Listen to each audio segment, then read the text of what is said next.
स्वागत है आपका द विज्ञान स्टडी जी के चैनल पे। एसएससी एमटीएस के लिए जिनका भी आगामी किसी शिफ्ट में एग्ज़ाम लगा हुआ है उन लोगों के लिए दोस्तों बहुत ही कम समय है और ऐसे मूल्यवान समय में दोस्तों बहुत ज़्यादा आप तो नहीं कुछ कर सकते हैं, लेकिन दोस्तों आपको दो काम ज़रूर करना चाहिए। आपके जो भी अभी तक के नोट्स हैं उनका आप रिवीजन करें ज़्यादा से ज़्यादा बार, और दोस्तों ज़्यादा से ज़्यादा मॉक टेस्ट अटेंड करें, प्रैक्टिस करें दोस्तों क्वेश्चंस की, जिससे दोस्तों आप एक बेहतर स्कोर अपने एग्ज़ाम में कर पाएंगे। तो बहुत कम समय में दोस्तों आपकी तैयारी बेहतर हो सके, जिसके लिए दोस्तों चैनल पे जब से एसएससी एमटीएस का एग्ज़ाम दोस्तों स्टार्ट हुआ है, बीच में गैप था, तब से लगा करके दोस्तों लगातार टॉप 20 क्वेश्चंस की सीरीज़ के माध्यम से काफ़ी सारे एसएससी के अभी तक के जो भी प्रीवियस ईयर के क्वेश्चंस हैं वो चैनल पे कराए जा चुके हैं और बहुत ही कम समय की वीडियोज़ हैं दोस्तों, 10-12 मिनट्स की हर क्लास है। तो आप चैनल पे विजिट करके उन सारी क्लासेस को बहुत ही कम समय में देख सकते हैं और वहाँ से एक ना एक क्वेश्चन आपको ज़रूर एग्ज़ाम में देखने को मिलेगा और आप एक बेहतर स्कोर ज़रूर कर पाएंगे दोस्तों, उम्मीद है। और अभी तक आपने चैनल को नहीं सब्सक्राइब किया है तो चैनल को सब्सक्राइब करके ज़रूर जुड़ें, ताकि दोस्तों कोई अन्य एग्ज़ाम यदि आपका है आगामी किसी दोस्तों आगामी आने वाले समय में, तो उसमें भी आप इस चैनल से लाभ उठा सकें। तो आइए चलते हैं दोस्तों आज की क्लास की ओर बिना किसी देरी के। दोस्तों आज का पहला प्रश्न आपके सामने है, देखिएगा दोस्तों। एंडीज पर्वत उदाहरण है। एंडीज पर्वत किसका उदाहरण है? 4 ऑप्शन आपके सामने हैं, कौन सा इसमें राइट होगा? अवशिष्ट पर्वत का, वलित पर्वत का, भ्रंशोत पर्वत का या ज्वालामुखी पर्वत का? तो एंडीज पर्वत श्रृंखला, सबसे पहले तो दोस्तों ये जानते हैं कि विश्व की सबसे बड़ी पर्वत श्रृंखला है दोस्तों, कौन सी? एंडीज पर्वत श्रृंखला विश्व की सबसे बड़ी पर्वत श्रृंखला है दोस्तों। कैसी है? सबसे बड़ी पर्वत श्रृंखला है दोस्तों, तो ये आप याद रखिएगा, जो कि दोस्तों दक्षिण अमेरिका में स्थित है। दक्षिण अमेरिका के जो पश्चिमी तट है दोस्तों वहाँ पे स्थित है एंडीज पर्वत श्रृंखला, और ये दोस्तों वलित पर्वत श्रृंखला के अंतर्गत आती है। ऑप्शन 20 का बिल्कुल राइट हो जाएगा। इंपॉर्टेंट पॉइंट्स में दोस्तों देखते हैं। पहला पॉइंट है दोस्तों, ये तब बनते हैं जब पृथ्वी के टेक्टोनिक चट्टानें एक दूसरे से टकराती हैं। वलित पर्वत दोस्तों कब बनते हैं ये बताया गया है, जब दोस्तों पृथ्वी की टेक्टोनिक चट्टानें जो होती हैं एक दूसरे से टकराती हैं, तब इनका निर्माण होता है, जिससे पृथ्वी की सतह में दोस्तों मोद के कारण उभार आ जाता है और इससे ये पर्वत निर्मित होते हैं। अगला पॉइंट दोस्तों है थर्ड वाला, दुनिया के लगभग सभी बड़े और ऊंचे जो पर्वत मोड़दार पर्वत हैं उनमें दोस्तों जैसे हिमालय है, आल्पस है दोस्तों, उत्तरी अमेरिका का रॉकी है, दक्षिणी अमेरिका में स्थित दोस्तों एंडीज है, ये सभी दोस्तों युवा अर्थात नए पर्वत हैं और ये दुनिया के सबसे नए पर्वत तथा सबसे ऊंचे पर्वत की कैटेगरी में आते हैं। तो इतनी जानकारी आप जरूर याद रखिएगा इस क्वेश्चन से। आगे बढ़ते हैं अगले क्वेश्चन की ओर।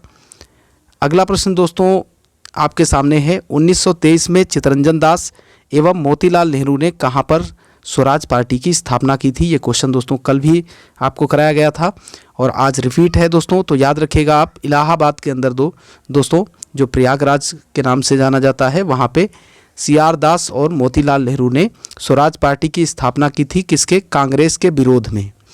जो कांग्रेस थी दोस्तों उसके विरोध में स्थापना किया था।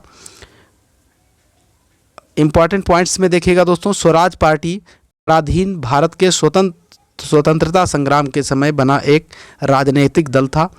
यह दल भारतीयों के लिए अधिक स्वशासन तथा राजनीतिक स्वतंत्रता की प्राप्ति के लिए कार्य कर रहा था। तो ये इंपॉर्टेंट पॉइंट्स हुए। अगला क्वेश्चन देखते हैं। अगला प्रश्न दोस्तों देखते हैं, दांडी यात्रा में गांधी जी ने कितनी दूरी तय करके नमक कानून का विरोध किया? 248, 385 और अगला ऑप्शन है दोस्तों 284, 348। तो इसका जो राइट आंसर है वो हो जाएगा दोस्तों ऑप्शन बी, 385 किलोमीटर की यात्रा दोस्तों तय की थी। कितने फॉलोअर्स थे? इंपॉर्टेंट पॉइंट्स में देखते हैं दोस्तों।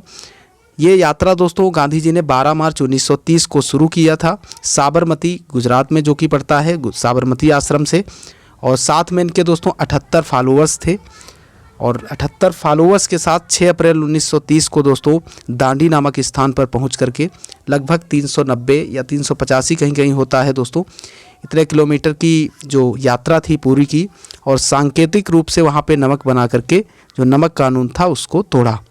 तो इसे आप याद रखिएगा। अगला क्वेश्चन देखते हैं, पर्वतों पर विश्व की कितनी प्रतिशत जनसंख्या निवास करती है? 1%, 5%, 9%, 10%। तो पर्वतों पर दोस्तों जो विश्व है पूरे विश्व की 1% जनसंख्या निवास करती है। इम्पॉर्टेंट क्वेश्चन है, इसलिए आप इसको याद रखिएगा। बढ़ते हैं अगले क्वेश्चन की ओर। अगला प्रश्न है दोस्तों, भील सेवा मंडल की स्थापना 1922 में किसने की थी? भील सेवा मंडल की स्थापना दोस्तों किसने की थी, ये आपसे पूछा जा रहा है। Amritlal Vitthaldas, Mahatma Gandhi, CF Andrews, Vinoba Bhave. तो अमृतलाल विट्ठलदास, जिनको दोस्तों ठक्कर बाबा के नाम से भी जाना जाता है, किस नाम से दोस्तों? ठक्कर बाबा के नाम से जाना जाता है। इन्होंने दोस्तों की थी 1922 में। तो इसका जो राइट आंसर है ऑप्शन ए इसका बिल्कुल राइट हो जाएगा। उन्होंने गुजरात में जनजातीय लोगों की सहायता के लिए काफ़ी कार्य किया और उन्होंने भील सेवा मंडल की स्थापना की। किसने दोस्तों? अमृतलाल विट्ठलदास ने। अगला क्वेश्चन देखते हैं, बिरसा मुंडा किसके पक्ष में थे? झारखंड, उत्तरांचल, छत्तीसगढ़, इनमें से कोई नहीं। तो बिरसा मुंडा दोस्तों झारखंड के पक्ष में थे। ऑप्शन ए इसका बिल्कुल राइट है। इंपॉर्टेंट पॉइंट्स में देखिएगा दोस्तों, कालांतर में जब बिहार का विभाजन कर झारखंड राज्य की स्थापना की गई, तब दोस्तों बिरसा मुंडा को श्रद्धांजलि देते हुए झारखंड राज्य की स्थापना बिरसा मुंडा के जन्म दिवस अर्थात 15 नवंबर के दिन की गई। तो जो झारखंड जब दोस्तों अलग हुआ था बिहार से, तो बिरसा मुंडा के जन्म दिवस पर दोस्तों 15 नवंबर को अलग हुआ था और बिरसा मुंडा जो थे वो झारखंड के पक्ष में थे। अगला पॉइंट है। अगले क्वेश्चन की ओर बढ़ते हैं। अगला प्रश्न आपके सामने है, किस कंपनी के सह संस्थापक और मुख्य प्रौद्योगिकी अधिकारी गुंजन पाटीदार ने अपने पद से इस्तीफा दिया है? ओला, उबेर, ओयो, जोमेटो। तो ये दोस्तों जो अधिकारी गुंजन पाटीदार थे, ये दोस्तों किससे संबंधित थे? ये संबंधित थे जोमेटो से दोस्तों। ऑप्शन डी इसका बिल्कुल राइट हो जाएगा। इंपॉर्टेंट पॉइंट्स में देखिएगा दोस्तों, पहला पॉइंट है दोस्तों, online food delivery platform Zomato limited ने कहा कि उसके सह संस्थापक और मुख्य प्रौद्योगिकी अधिकारी गुंजन पाटीदार ने सोमवार को अपने पद से इस्तीफा दे दिया है। अगला पॉइंट है, जोमेटो ने शेयर बाजारों को भेजी सूचना में कहा कि पाटीदार जोमेटो के उन कुछ कर्मचारियों में से एक थे जिन्होंने कंपनी के लिए कोर टेक सिस्टम का निर्माण किया था। तो ये जानकारी है दोस्तों, आप इसको भी रीड कीजिएगा। अगले क्वेश्चन की ओर बढ़ते हैं।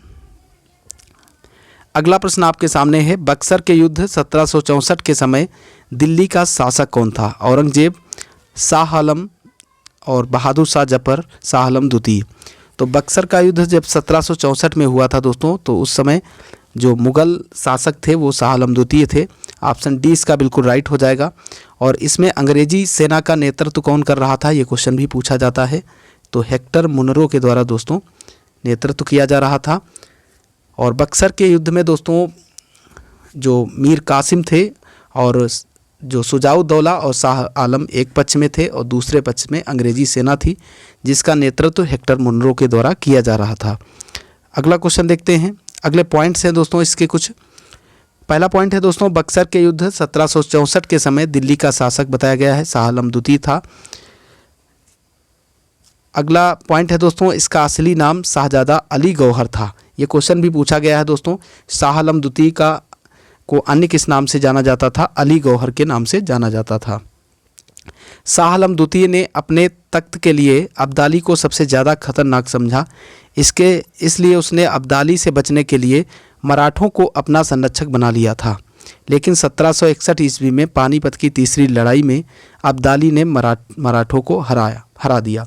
अहमद शाह अब्दाली को दोस्तों सबसे ज़्यादा खतरनाक समझता था ये, जिसके लिए जो शाह आलम द्वितीय था, इसने जो मराठा थे उनका संरक्षण ग्रहण किया। लेकिन दोस्तों 1761 में जब पानीपत का तृतीय युद्ध होता है, उस समय मराठों की भी पराजय हो जाती है और अहमद शाह अब्दाली उसमें जीत जाता है। अगला क्वेश्चन देखते हैं। उत्तर प्रदेश का किस गांव को IGRS रैंकिंग में दूसरा स्थान प्राप्त हुआ है? IGRS रैंकिंग में उत्तर प्रदेश के दोस्तों किस गांव को दूसरा स्थान प्राप्त हुआ है? तो ये है दोस्तों देवरिया। किस गांव या ज़िला दोस्तों? ज़िला कौन सा है? देवरिया। इसको प्राप्त हुआ है दोस्तों दूसरा स्थान। और अगला पॉइंट देखिएगा दोस्तों, इसमें इंपॉर्टेंट पॉइंट्स भी दिए गए हैं। गोरखपुर को मिला है 16वां स्थान दोस्तों, और महाराजगंज जिले को मिला है 46वां, कुशीनगर को 54वें स्थान पर रखा गया है इसमें। अगला क्वेश्चन देखते हैं। नवीनतम पर्वतमाला है सतपुड़ा, आपलेशियन, राकीज, यूराल। तो इसमें जो यूराल है दोस्तों वो सबसे नवीनतम पर्वतमाला है। यूराल दोस्तों पश्चिम का जो रूस का भाग है वहाँ पे स्थित है। यूराल पश्चिमी रूस की एक पर्वत श्रृंखला है, तो ये भी आप याद रखिएगा। अगला पॉइंट इसी में दिया है दोस्तों, जो उत्तर से दक्षिण की ओर तक विस्तृत है या भौगोलिक रूप से एशिया और यूरोप को अलग करती है। यूराल पर्वत श्रृंखला है जो दोस्तों वो एशिया और यूरोप के बीच में बॉर्डर का कार्य करती है, तो ये भी आप याद रखेंगे और इससे कई नदियाँ दोस्तों निकलती हैं। अगला क्वेश्चन देखिएगा, भारत छोड़ो आंदोलन का नेतृत्व किसने किया था? B.R. अम्बेडकर ने, जवाहरलाल नेहरू ने, महात्मा गांधी ने, इनमें से कोई नहीं। तो भारत छोड़ो आंदोलन जो कि अगस्त 1942 में दोस्तों चलाया गया था और इसका नेतृत्व दोस्तों किसने किया था? महात्मा गांधी जी ने किया था। तो इसका जो ऑप्शन सी है वो बिल्कुल राइट हो जाएगा। यही दोस्तों फर्स्ट पॉइंट में लिखा हुआ है। अगला पॉइंट है दोस्तों, आंदोलन के प्रारंभ होते ही गांधी जी एवं कांग्रेस के शीर्ष नेताओं को गिरफ्तार कर लिया गया था और यह फिर देश भर में स्वतः स्फूर्ति के रूप में प्रसारित हुआ। जैसे ही दोस्तों ये आंदोलन शुरू होता है उस समय जो बड़े बड़े नेता थे कांग्रेस के और महात्मा गांधी जी को गिरफ्तार कर लिया गया, लेकिन दोस्तों ये जो आंदोलन था वो रुका नहीं और ज़्यादा व्यापक रूप से प्रसारित हुआ। अगला क्वेश्चन देखते हैं। अगला प्रश्न है दोस्तों, विश्व के विशाल वलित पर्वतों की रचना आज से लगभग कितने मिलियन वर्ष पूर्व हुई थी? 400, 320, 220 या 30? तो ये दोस्तों हुई थी लगभग 30 मिलियन वर्ष पूर्व। जो विश्व के विशाल वलित पर्वत हैं उनकी रचना। इंपॉर्टेंट पॉइंट्स में देखिएगा दोस्तों, वलित पर्वत वे पर्वत हैं जिनका निर्माण वलन नामक भूगर्भिक प्रक्रिया के तहत हुआ है। वलित पर्वत क्या होते हैं दोस्तों, ये बताया गया है इस पॉइंट में। ऐसे पर्वत होते हैं जिनका निर्माण वलन नामक भूगर्भिक प्रक्रिया के तहत होता है। अगला क्वेश्चन देखिएगा। अगला प्रश्न आपके सामने है, कौन सा देश एशिया का पहला ऐसा देश बन गया है जिसने हाल ही में हाइड्रोजन संचालित ट्रेन शुरू की है? भारत, जापान, चीन या फिर अमेरिका? तो हाइड्रोजन आधारित अभी दोस्तों हाल ही में जो ट्रेन चलाई गई है वो चाइना के अंदर चलाई गई है। ऑप्शन सी इसका बिल्कुल करेक्ट है दोस्तों। इंपॉर्टेंट पॉइंट्स में देखिएगा, चीन हाइड्रोजन संचालित शहरी ट्रेनों को लॉन्च करने वाला एशिया का पहला और दुनिया का दूसरा देश बन गया है। ये पहले पॉइंट में दोस्तों लिखा गया है, इसको भी आप रीड कीजिएगा अच्छे से। जर्मनी पहला देश था जिसने सितंबर 2022 में हाइड्रोजन से चलने वाली ट्रेन की शुरुआत की थी। पहला देश कौन सा था दोस्तों? जर्मनी। और उसके बाद दूसरा देश कौन सा बन गया है एशिया में? लेकिन पहला है दोस्तों चीन, बल्कि दुनिया का यदि माना जाए तो दूसरा है, क्योंकि इससे पहले जर्मनी हाइड्रोजन ट्रेन चला चुका है। तो ये भी आप याद रखिएगा। अगला क्वेश्चन देखते हैं।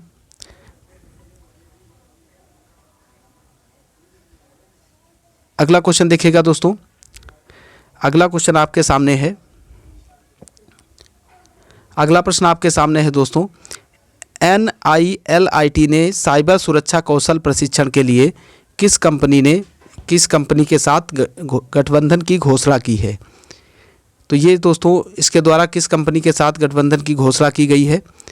ये दोस्तों है DGT यानी प्रशिक्षण निदेशालय के साथ दोस्तों माइक्रोसॉफ्ट ने कौशल विकास और उद्यमिता मंत्रालय के तहत प्रशिक्षण निदेशालय के साथ समझौता पत्र पर हस्ताक्षर किए हैं। तो इसके ऑप्शन जो है उनमें फॉल्ट है दोस्तों, आप सही कर लीजिएगा। ये सारे ऑप्शन गलत हैं। किसके साथ समझौता किया है दोस्तों? प्रशिक्षण निदेशालय अर्थात DGT के साथ में। इसमें क्या है दोस्तों, जिसके तहत 6000 छात्रों और 200 शिक्षकों को डिजिटल साइबर सुरक्षा कौशल में प्रशिक्षण दिया जाएगा। तो ये जानकारी है इस क्वेश्चन की। आगे बढ़ते हैं अगले क्वेश्चन की ओर। अगला प्रश्न आपके सामने है, भूगोल का जनक किसे कहा जाता है? तो भूगोल का जनक दोस्तों कहा जाता है हेरोडोटस को। ऑप्शन ए इसका बिल्कुल करेक्ट हो जाएगा। ऑप्शन ए दोस्तों इसका बिल्कुल करेक्ट है। इंपॉर्टेंट पॉइंट्स में देखिएगा, HF टाजर ने हिकेटियस को भूगोल का पिता माना था। किसने माना था दोस्तों? HF टाजर ने। और अरस्तु जो है दोस्तों, एरिस्टोटल, इनको दोस्तों वैज्ञानिक भूगोल का जनक माना जाता है। किसका? वैज्ञानिक भूगोल का जन्मदाता माना जाता है। तो इसे भी आप याद रखेंगे। अगला क्वेश्चन देखते हैं। भारतीय राष्ट्रीय कांग्रेस के त्रिपुरी सम्मेलन में वर्ष 1939 में सुभाष चंद्र बोस को कांग्रेस का अध्यक्ष चुना गया था। वह त्रिपुरी दोस्तों कहाँ स्थित है, ये आपसे पूछा जा रहा है। तो त्रिपुरी अधिवेशन दोस्तों पेट 2021 में पूछा गया था, 1939 में हुआ था। और ये त्रिपुरी कहाँ पे स्थित है दोस्तों, मध्य प्रदेश के जबलपुर में स्थित है। तो ऑप्शन सी इसका बिल्कुल करेक्ट हो जाएगा। अगला पॉइंट दोस्तों, इसके कुछ पॉइंट दिए गए हैं। त्रिपुरी कहाँ पे स्थित है, मध्य प्रदेश के जबलपुर में। इस सम्मेलन में नेता सुभाष चंद्र बोस जी को कांग्रेस का अध्यक्ष चुना गया था। यही वह सम्मेलन था जब नेता सुभाष चंद्र बोस दूसरी बार कांग्रेस के अध्यक्ष चुने गए थे। इससे पहले दोस्तों हरिपुरा अधिवेशन जो हुआ था 1938 में, इसे भी आप याद रखिएगा, उसमें अध्यक्ष चुने जाते हैं और उसके बाद त्रिपुरी में। अगला क्वेश्चन देखते हैं, ब्राज़ील में किन्होंने तीसरी बार राष्ट्रपति पद की शपथ ली है। तो अभी हाल ही में दोस्तों ब्राज़ील के नए राष्ट्रपति कौन बने हैं, लूला डी सिल्वा। ऑप्शन बी इसका बिल्कुल राइट हो जाएगा और ये दोस्तों तीसरी बार ब्राज़ील के राष्ट्रपति बने हैं। अगला पॉइंट देखते हैं दोस्तों, लूला वामपंथी वर्कर्स पार्टी से हैं। इनकी पार्टी कौन सी है, वामपंथी वर्कर्स। उन्होंने मौजूदा राष्ट्रपति जायर बोल्सोनारो को करीब 21,39,000 वोटों से हराया है। इससे पहले जायर बोल्सोनारो थे, जिनको हरा करके दोस्तों अब कौन बन गए हैं, लूला डी सिल्वा। अगला क्वेश्चन देखिएगा, फर्रुखसियर किसके सहयोग से मुगल बादशाह बना था, जुल्फिकार खां, सैयद बंधु, मोहम्मद अमीर खां, मीर जुमला। तो ये दोस्तों सैयद बंधु जो थे उनके सहयोग से मुगल बादशाह बना था। ये जो सैयद बंधु है दोस्तों, इनको नृप निर्माता कहा जाता है। नृप निर्माता यानी किंग मेकर थे दोस्तों ये सैयद बंधु। इन्होंने कई दोस्तों लोगों को जो है शासक बनाया, इसीलिए इनको किंग मेकर कहा जाता है। भारतीय इतिहास में राजा बनाने वाले के नाम से प्रसिद्ध थे। तत्कालीन मुगल साम्राज्य में इन दोनों भाइयों की खास भूमिका थी। अगला क्वेश्चन देखिएगा, किस लिमिटेड कंपनी ने 44वें PRSI अखिल भारतीय जनसंपर्क सम्मेलन में 8 प्रतिष्ठित पुरस्कार हासिल किए हैं, NTPC, NHPC, कोल इंडिया या BPCL। तो ये दोस्तों कारनामा किसने किया है, BPCL ने। किसने किया है दोस्तों, जो भारत पेट्रोलियम कॉरपोरेशन लिमिटेड है, BPCL। ऑप्शन डी इसका बिल्कुल राइट हो जाएगा। अगला क्वेश्चन देखते हैं दोस्तों, आज का लास्ट क्वेश्चन आपके सामने है, हर वर्ष नए साल पर 1 जनवरी को निम्नलिखित में से कौन सा दिवस मनाया जाता है, वैश्विक परिवार दिवस, वैश्विक नैतिकता दिवस, वैश्विक कुपोषण दिवस, वैश्विक खाद्य दिवस। तो ये दोस्तों मनाया जाता है वैश्विक परिवार दिवस, और 1 जनवरी को ही दोस्तों मनाया जाता है DRDO दिवस। कौन सा दोस्तों, DRDO दिवस मनाया जाता है, तो इसे भी आप याद रखिएगा। और 4 जनवरी को दोस्तों विश्व ब्रेल दिवस मनाया जाता है, और 12 जनवरी को स्वामी विवेकानंद की जयंती पर दोस्तों राष्ट्रीय युवा दिवस के रूप में मनाया जाता है, और 9 जनवरी को दोस्तों भारतीय प्रवासी दिवस मनाया जाता है। तो ये सारे जनवरी से इम्पॉर्टेंट दिवस हैं। इसी के साथ दोस्तों आज की क्लास यहीं पे समाप्त होती है। आशा करता हूँ ये क्लास आपको पसंद आई होगी।